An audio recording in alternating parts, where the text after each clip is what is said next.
3,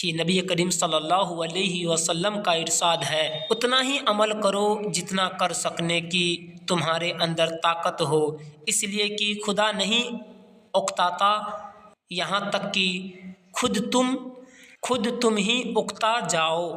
حضرت ابو قیس رضی اللہ تعالیٰ عنہ فرماتے ہیں کہ وہ نبی کریم صلی اللہ علیہ وسلم کی خدمت میں ایسے وقت حاضر ہوئے جبکہ نبی کریم صلی اللہ علیہ وسلم خطبہ دے رہے تھے۔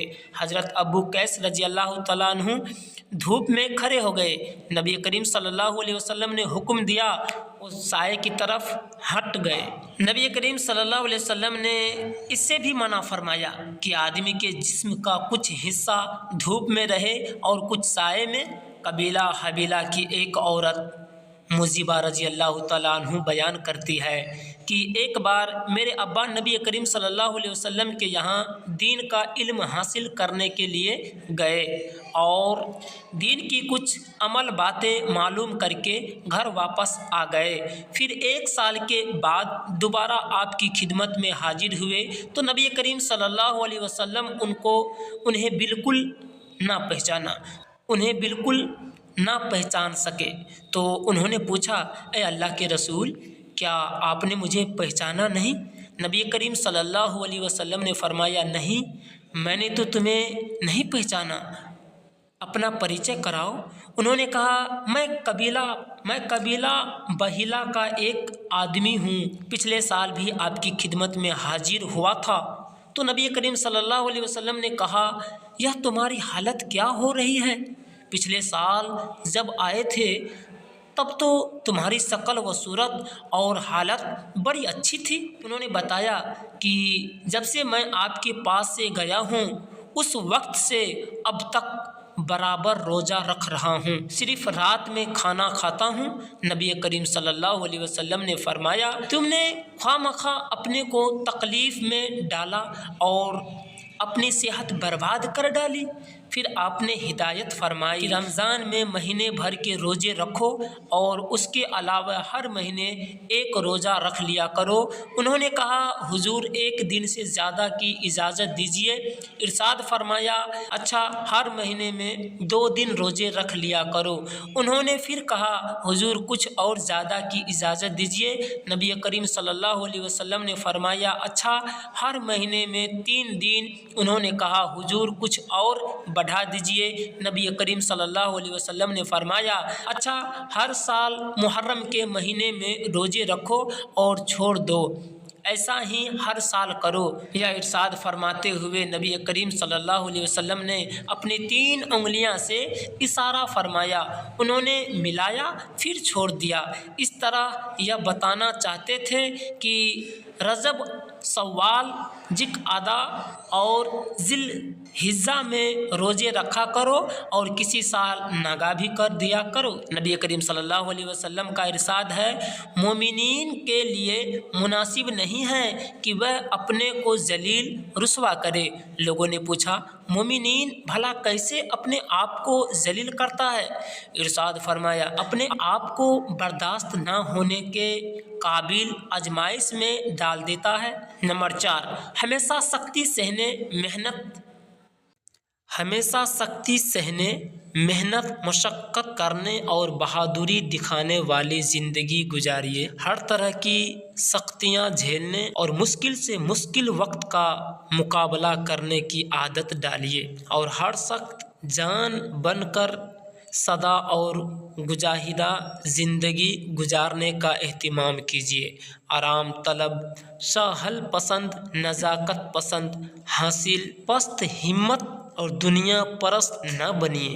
نبی کریم صلی اللہ علیہ وسلم جب حضرت معاذ بن جبل رضی اللہ تعالیٰ عنہ کو یمن کا گورنر بنا کر بھیجنے لگے تو ہدایت فرمائی، معاذ، اپنے کو آرام طلبی سے بچائے رکھنا، اس لیے کہ خدا کے بندے آرام طلب نہیں ہوتے۔ اور حضرت ابو امامہ رضی اللہ تعالیٰ عنہ کہتے ہیں کہ نبی کریم صلی اللہ علیہ وسلم نے فرمایا، سادھارن زندگی گزارنا ایمان کی نشانی ہے۔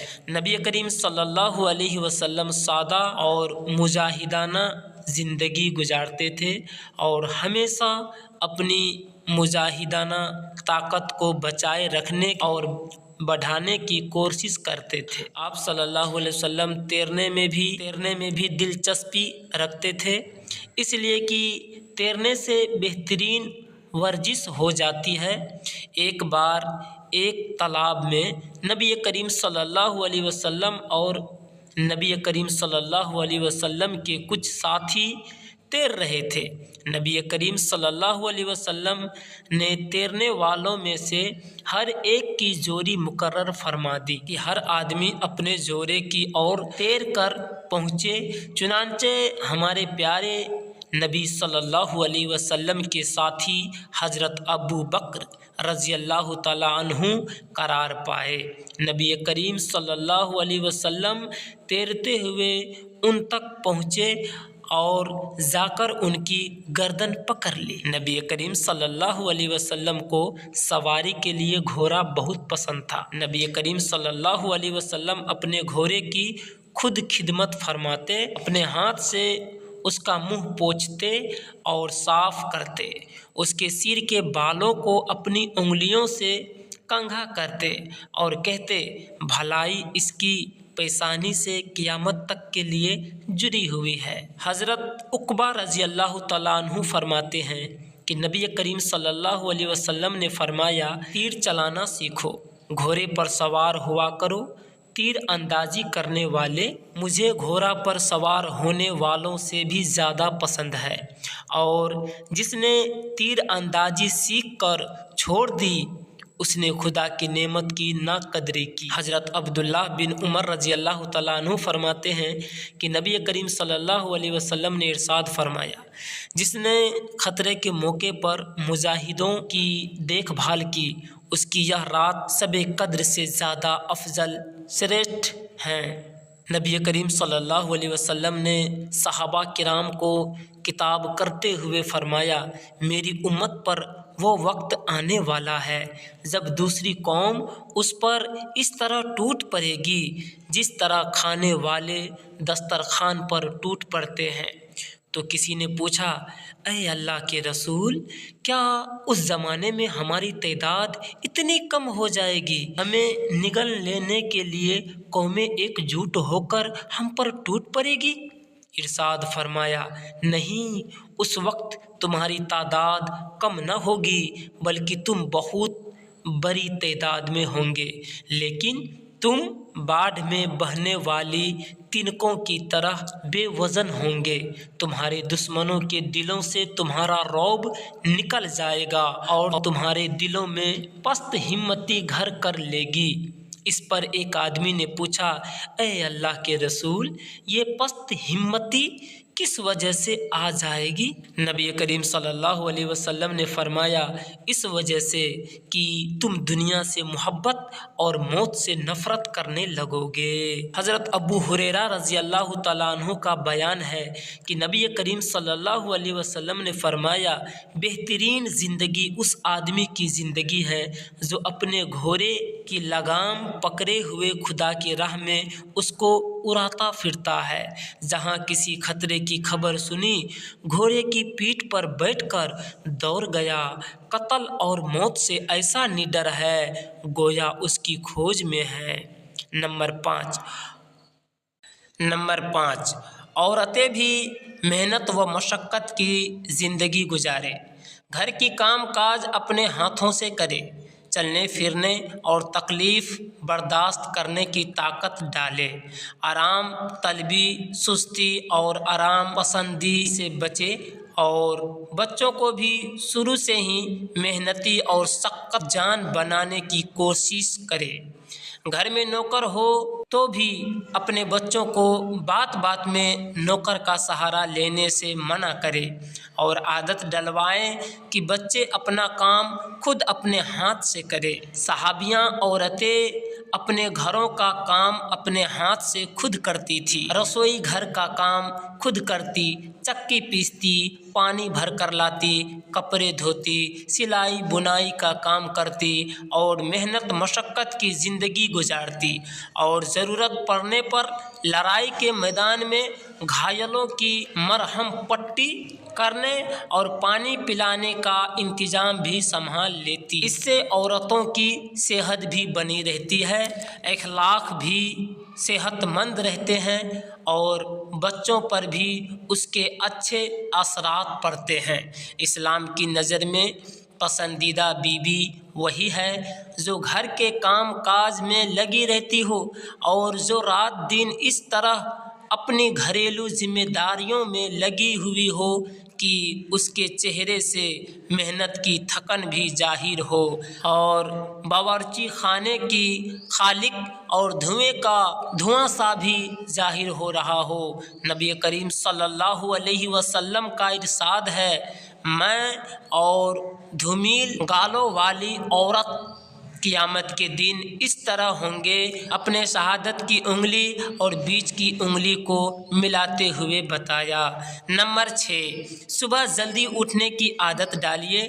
سونے میں سنتلن رکھیے، نہ اتنا کم سوئیے کہ جسم کو پوری طرح آرام و سکون نہ مل سکے اور جسم میں تھکن اور ٹوٹن رہے، اور نہ اتنا زیادہ سوئیے کہ سستی اور کاہلی پیدا ہو۔ رات کو جلد سونے اور صبح کو جلد اٹھنے کی عادت ڈالیے۔ صبح اٹھ کر خدا کی بندگی بجا لائیے اور باغ یا میدان میں ٹہلنے اور تفریح کرنے کے لیے نکل جائیے۔ صبح کی تازہ ہوا صحت پر بہت اچھا اثر ڈالتی ہے۔ ہر دن اپنے جسم کی طاقت کے لحاظ سے مناسب اور ہلکی پھلکی ورزش کا بھی اہتمام کیجیے۔ نبی کریم صلی اللہ علیہ وسلم باغ کی تفریح کو پسند کرتے تھے اور کبھی کبھی خود بھی باغ میں تشریف لے جاتے تھے۔ نبی کریم صلی اللہ علیہ وسلم نے عشاء کے بعد جاگنے اور باتیں کرنے کو منع فرمایا اور فرمایا، عشاء کے بعد وہی آدمی جاگ سکتا ہے جس کو کوئی دینی بات کرنی ہو یا پھر گھر والوں سے ضرورت کی بات چیت کرنی ہو۔ نمبر 7، آتم سنیم، ضبط نفس کی عادت ڈالیے۔ اپنے جذبوں، خیالوں، خواہشوں اور شہوتوں، کام وسناؤں اور قابو رکھیے۔ اپنے دلوں کو بہکنے، خیالوں کو بکھرنے اور نگاہ کو آوارہ ہونے سے بچائیے۔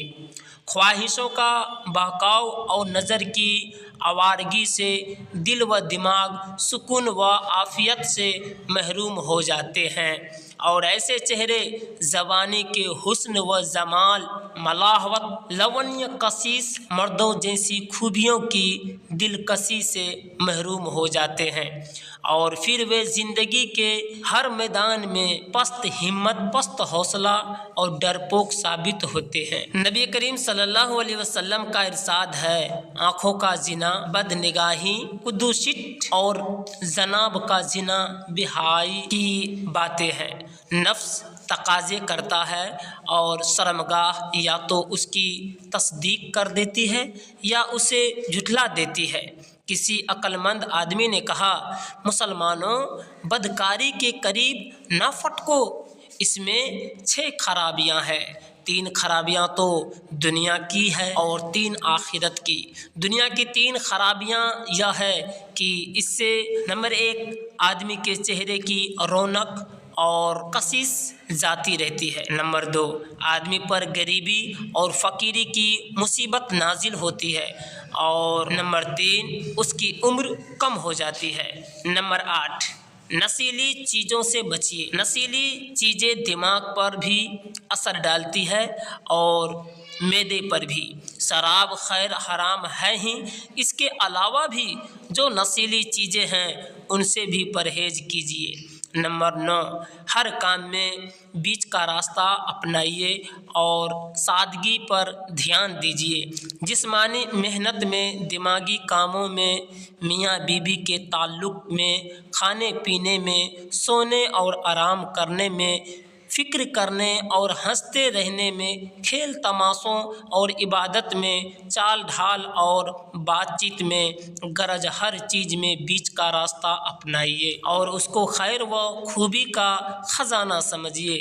نبی کریم صلی اللہ علیہ وسلم کا ارشاد ہے، خوشحالی میں بیچ کا راستہ کیا ہی خوب ہے، غریبی میں بیچ کا رویہ کیا ہی بھلا ہے، اور عبادت کے بیچ کا راستہ کیا ہی بہتر ہے۔ نمبر 10، کھانا ہمیشہ وقت پر کھائیے، زیادہ کھانے سے بچیے، ہر وقت منہ چلانے سے پرہیز کیجیے، کھانا بھوک لگنے پر ہی کھائیے، اور جب کچھ بھوک باقی ہو تو اٹھ جائیے، بھوک سے زیادہ تو ہرگز نہ کھائیے۔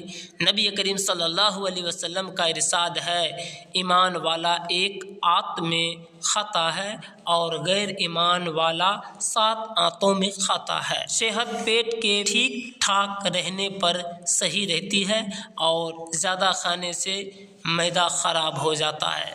نبی کریم صلی اللہ علیہ وسلم نے اسے ایک مثال سے بھی سمجھایا ہے، معدہ بدن کے لیے حوض کی طرح ہے اور نسیں اس حوض سے سینچی جانے والی ہے، اس لیے اگر معدہ صحیح اور تندرست ہیں تو نسیں بھی صحت سے سینچی ہوئی لوٹے گی، اور اگر معدہ کی خراب اور بیمار ہیں تو نسیں بیماری چوس کر لوٹے گی۔ کم کھانے پر ابھارتے ہوئے نبی کریم صلی اللہ علیہ وسلم نے یہ بھی فرمایا، ایک آدمی کا کھانا 2 آدمی کے لیے کافی ہے۔ نمبر 11، ہمیشہ سادھارن کھانا کھائیے، بغیر چھنے ہوئے آٹے کی روٹی کھائیے، زیادہ گرم کھانا کھانے سے بھی پرہیز کیجیے، مسالے چٹکاروں اور ضرورت سے زیادہ ذائقے دار چیزوں سے پرہیز کیجیے، ایسے کھانوں کو پسند کیجیے جو جلد ہضم ہو اور سادھارن ہو، اور جن سے جسم کو صحت اور طاقت ملے، صرف لذت حاصل کرنے اور زبان کا ذائقہ حاصل کرنے کے پیچھے نہ پڑیے۔ نبی کریم صلی اللہ علیہ وسلم بغیر چھنے آٹے کی روٹی پسند کرتے، زیادہ پتلی اور میدے کی چپاتی پسند نہ کرتے، بہت زیادہ گرم کھانا جس میں بھاپ نکلتی ہوتی نہ کھاتے، بلکہ ٹھنڈا ہونے کا انتظار کرتے۔ گرم کھانے کے بارے میں کبھی فرماتے کہ خدا نے ہم کو آگ نہیں کھلائی ہے، اور کبھی ارشاد فرماتے کہ گرم کھانے سے برکت نہیں ہوتی۔ آپ گوشت پسند فرماتے، خاص طور پر ہاتھ، گردن اور پیٹھ کا گوشت چاو سے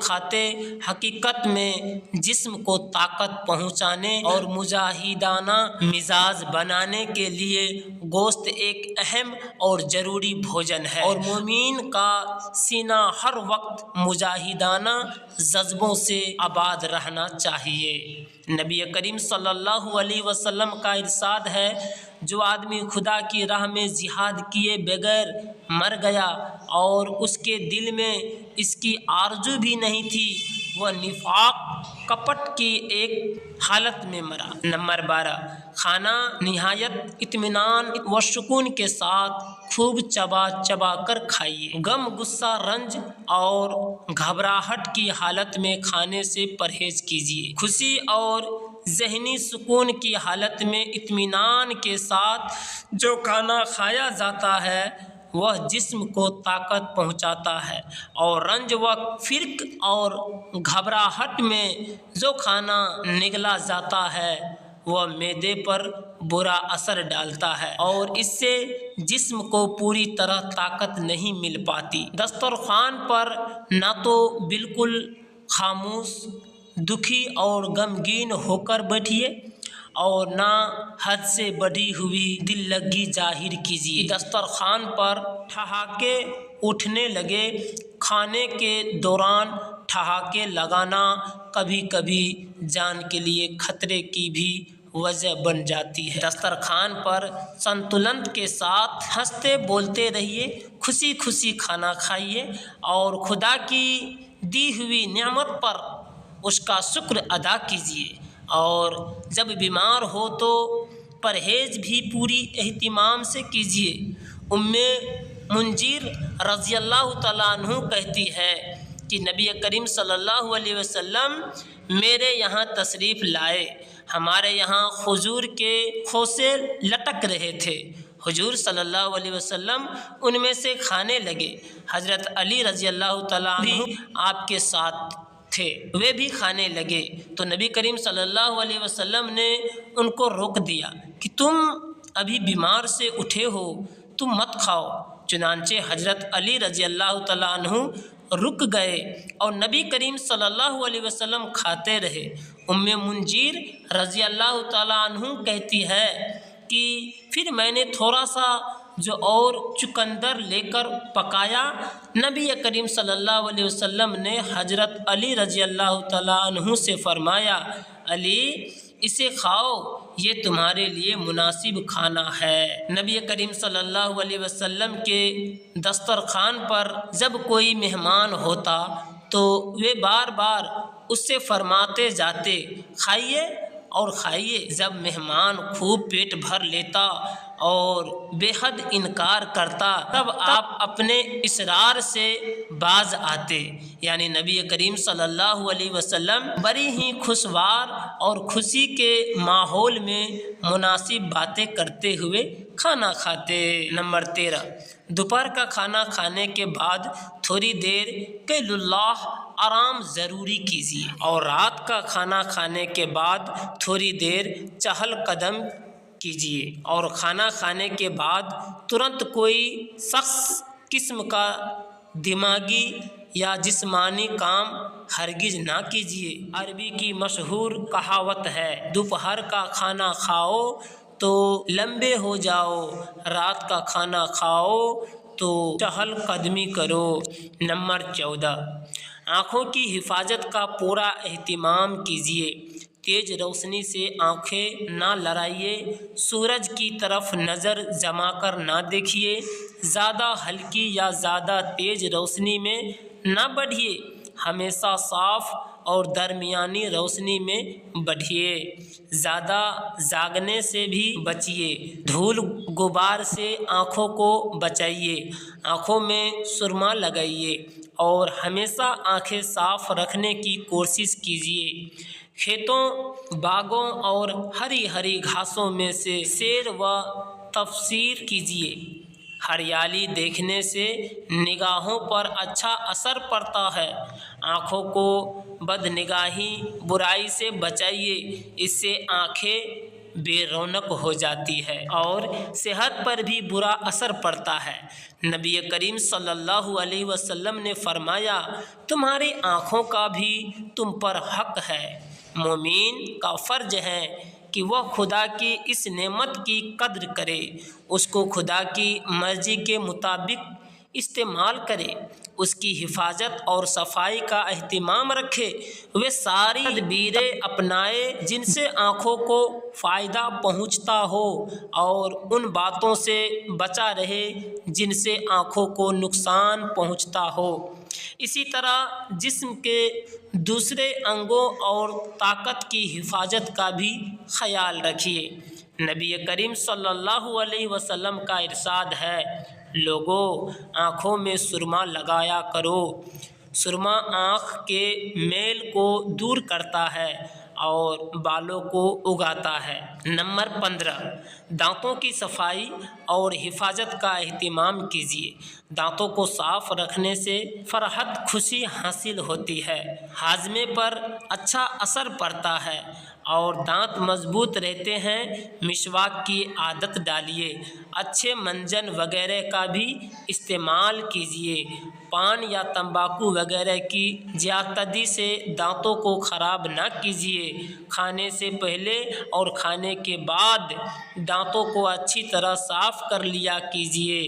دانت گندے رہنے سے طرح طرح کی بیماریاں پیدا ہوتی ہے، اس لیے نبی کریم صلی اللہ علیہ وسلم کا طریقہ تھا کہ جب نیند سے جاگتے تو مسواک سے اپنا منہ صاف کرتے۔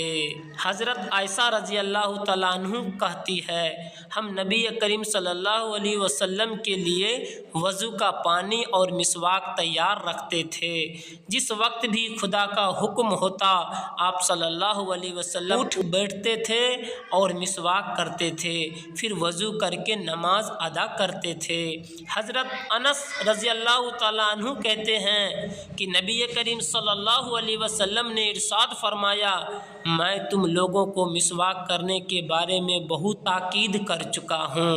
حضرت عائشہ رضی اللہ تعالیٰ عنہ کا بیان ہے کہ نبی کریم صلی اللہ علیہ وسلم نے ارشاد فرمایا مسواک منہ کو صاف رکھنے والی اور خدا کو راضی کرنے والی چیز ہے۔ آپ صلی اللہ علیہ وسلم کا ارشاد ہے اگر میں اپنی امت کے لیے بوجھ نہ سمجھتا تو ہر نماز کے وقت مسواک کرنے کا حکم دیتا۔ ایک بار نبی کریم صلی اللہ علیہ وسلم سے ملنے کے لیے کچھ مسلمان حاضر ہوئے، ان کے دانت صاف نہ ہونے کی وجہ سے پیلے ہو رہے تھے۔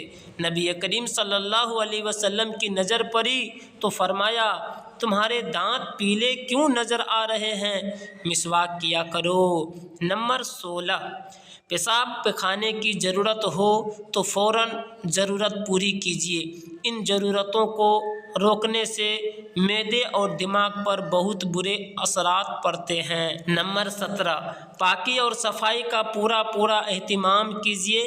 قرآن میں خدا ان لوگوں کو اپنا محبوب رکھتا ہے جو بہت زیادہ پاک و صاف رہتے ہیں، اور نبی کریم صلی اللہ علیہ وسلم کا ارشاد ہے صفائی اور پاکیزگی آدھا ایمان ہے۔ صفائی اور پاکیزگی کی اسی اہمیت کو دیکھتے ہوئے نبی کریم صلی اللہ علیہ وسلم نے پاکی کے احکام کھل کر بیان کیے ہیں اور ہر معاملے میں پاکی اور صفائی کی تاکید کی ہے۔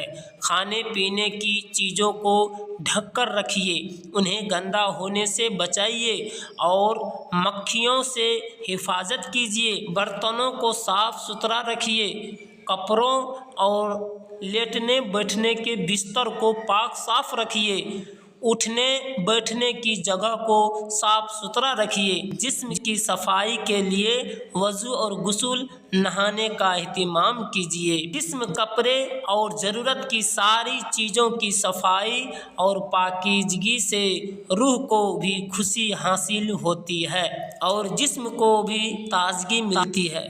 اس طرح کل ملا کر انسانی صحت پر اس کا بہت ہی زیادہ خوشگوار اثر پڑتا ہے۔ حضرت علی بن حاتم رضی اللہ تعالیٰ عنہ فرماتے ہیں جب سے میں نے اسلام قبول کیا ہے ہر نماز کے لیے باوضو رہتا ہوں۔ ایک بار نبی کریم صلی اللہ علیہ وسلم نے حضرت بلال رضی اللہ تعالیٰ عنہ سے پوچھا کل تم مجھ سے پہلے جنت میں کیسے داخل ہو گئے؟ بولے اے اللہ کے رسول صلی اللہ علیہ وسلم میں جب بھی اذان کہتا ہوں تو 2 رکعت نماز ضرور پڑھ لیتا ہوں، اور جس وقت بھی وضو ٹوٹتا ہے فوراً نیا وضو کر کے ہمیشہ باوضو رہنے کی کوشش کرتا ہوں۔ حضرت ابو ہریرہ رضی اللہ تعالیٰ عنہ کہتے ہیں کہ نبی کریم صلی اللہ علیہ وسلم نے فرمایا ہر مسلمان کا خدا پر یہ حق ہے کہ ہر ہفتے میں 1 دن ضرور نہائے، اسنان کرے اور اپنے سر اور بدن کو دھویا کرے۔